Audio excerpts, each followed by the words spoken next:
Marcus Johnson Stanton. All right, welcome. He's a 15-year-old. Did you push record? Okay, good. Okay, this is what the red light means. So this is my first time actually being recorded, and I'm grateful. Is this on YouTube? What's that?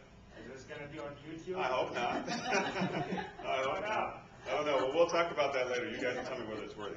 But I want to welcome you to Dreams or Goals. Is there a difference? And really, does it matter? This is the first in a couple of sort of events for the end of the year, and it's really orienting everyone toward 2010 to think about really the opportunity that's out there and how to take advantage, position to take advantage of 2010. But I want to share with you a little story, which is a true story from my own experience. It was, let me see, it was 1990, I want to say it was 1997, and I was a little late getting home that evening. But as I arrived, I noticed that my wife wasn't really too excited. So as I was, pulling up the driveway, I got a call from my business partner, and he had shared with me that his wife wasn't excited either. In fact, both of our wives had received a letter from our bank, which at the time was Norwest Bank. And Norwest Bank had decided that because of the collateralization of our borrowing base for our line of credit for my company, dipping below the percentage that was required, that they would call our loans due and payable in 14 days. So the revolving line of credit, which was secured by accounts receivable balance, and the accounts receivable balance still exceeded the balance on the line of credit, but it fell below the borrowing base. The balance for the accounts receivable collateralization had fallen below, and the bank had decided that $214,000 would be due and payable within 14 days. $214,000. Now, how do you think I felt when I walked in the door and I read that letter? Not very good at all. Not very good at all. In fact, it was a very painful situation. So I called my business partner, and I said, yeah, I read the letter and I understand what they're looking for. And we've got a lot of really positive things in our business and momentum, but we have this challenge. So we're going to have to figure out how to deal with it. But I have no idea what to do. I have no idea. And so neither did he, and neither did our wives. They didn't think we were winners. There's another word that they thought we were at that particular moment in time. Anybody got a guess what that word might be? Losers. Okay, losers. I was thinking of something else. You're thinking of something else? Same here. Same here, losers. So I decided this was like on a Wednesday, and we had 14 days to figure out the problem and come up with $214,000. So I decided that probably Sunday came around that I should probably go to church, and that'd be a good idea to go to church. And so I prayed. I asked the Lord, and I said, Lord, I really don't know what to do, how to handle this situation. So I'm going to go to church because you probably have answers there. Always, I go just find answers. So I showed up at church on Sunday, put the kids, my son was very young at the time, put him in daycare, went to the service, and the pastor had a great message. It was awe-inspiring. I was really powerfully moved by the emotion and the passion of the truth during that message that Sunday. And I was looking for emotion and passion and inspiration because I wasn't feeling it coming in the door. And so I decided, that I didn't really find an answer in the sermon. So it was time for me to go pick my kids up from the daycare. My son Christopher was in daycare, so I trotted off upstairs to pick him up, but I bumped into this lady. Dolores Partner was her name. And I said, she said, Mark, how are you doing? And of course, what I wanted to say was, oh, I'm doing fine. Everything's coming up roses, right? Isn't that what you want to say? Right. You don't really want to tell the truth because you're humiliated because you have this big problem. So, but for some reason, the Spirit in me said, tell her how you're doing. So I said, well, Dolores, I'm not doing that well. And she said, what's wrong, Mark? I've never seen you kind of get a little bit disappointed like this. And I said, well, Dolores, I'm going to be real honest with you. We received a letter from the bank calling a $214,000 loan due in 14 days. In 14 days.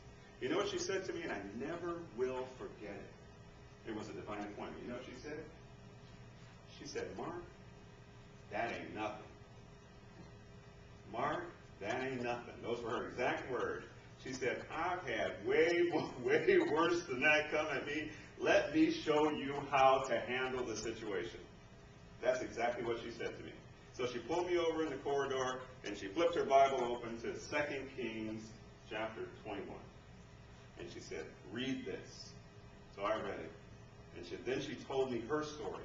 She was in business with her husband. She had a home care nursing business, and she told me her story. And she said, you know, we had the situation come up, and we had all these challenges, and the bank went crazy on us, and you know, but you know what? I stood my ground because I believed in my business, I believed in my customers, and I believed in my bank even.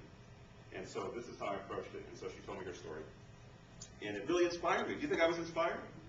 It really inspired me. So I remember the parting words that she said as I walked off. She said, now, you see, before you were kind of dabbling with business, she said, now you are committed. You are in business. Welcome to the club. She shook my hand. And she said, you're going to be fine. So I walked off, and in fact, the moral of that story is I was fine. We ended up going back and doing what she said and looking at our pipeline and our business and our customers and the quality of our receivables and our history. We put together a briefing and a story, and we went down to the bank with Christopher, Brandon, and my wife was pregnant. No, here are the children. Take them. You know, here's my first, second, and third born. You know, the banks don't really want first, second, and third born. They go, no, you keep the kids. We'll figure this out, right? And so anyway, I didn't take the kids to the bank, but I did go down there with a briefing, and we were able to work through it, and we negotiated a forbearance agreement with the bank, and they forbore on our loans, and we were fine. You know, business continued to move forward. And, you know, our revenues picked up, we collateralized our borrowing base, we paid down the balance, and things were fine. But at the moment, I realized something, and I wanted to share with you. I'm going to read this little article that is a post on my, if you've been out to my blog lately, you will have read this post, but I want to share it with you because it's entitled, Burn the Ships. Burn the Ships. So this phrase comes from history when in 1519, Spanish conquistador Hernando Cortez landed in Mexico on the shores of the Yucatan, intent on claiming the treasures of the Aztecs. Cortez was committed to his mission, and his quest is legendary. With 500 soldiers, 100 sailors, and 11 ships, Cortez set sail with the intention to overtake the Aztec Empire. Knowing that they faced incredible odds, Cortez changed the quest to do or die by ordering his men to burn the ships. That's right. Cortez and his men burned their own ships, and this is what they said while they were going up in flames. If we are going home, we're going home in their ships. If we're going home, we're going home in their ships. This provided the ultimate motivation by giving them no way out, no fallback option. Cortez ultimately succeeded. Do you need the ultimate in motivation to move forward to achieve significant goals that will transform your reality for the better? Is there a business you want to start? A job change you need to make? A relationship you need to end? Are you paralyzed, unable to focus your thought and energy in the direction of a goal that you know in your heart will be life-changing? If this is you, then consider burning the ships. Once the last smoldering ember has submerged beneath the surface of the still blue sea, you have no choice but to do an about-face and begin to take the action to conquer the island and make it your paradise. You can do it, yes you can. So burn them. There may never be a better time in your lifetime to start your journey to the destination of your dreams. There may never be a better time. Burn the ships. So that's what I want to talk to you a little bit about today. I want to talk to you about dreams or goals and what burning the ships is really all about. So first of all, I want to start out with a little story. Dreams are like rainbows, but only idiots chase them. You know, there's maybe a pot of gold at the end of the rainbow, but I'm just not into chasing rainbows. So there's an idiot, and what is he wearing? Somebody tell me. Well, what is that Rubik's Cube? A square? A box. He's in a box. He's in a box. He's a dreamer.